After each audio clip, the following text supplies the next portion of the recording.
everybody, it's Brooke with WTI.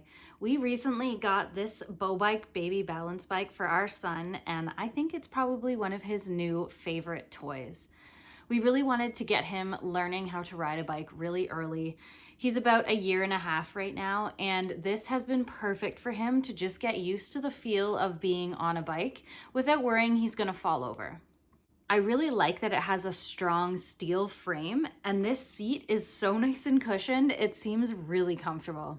One of my favorite parts was how easy it was to put together.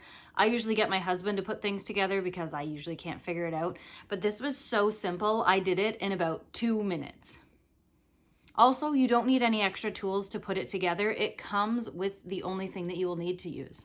My son is just getting used to it. He hasn't really figured out how to go forward with it yet, but he likes pushing it around and also sitting on it or dragging it behind him.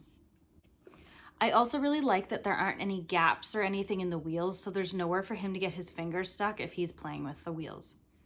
If you're looking for a way to get your child started with riding a bike, this is perfect, and it will help so much like it has for us. But that's just my point of view.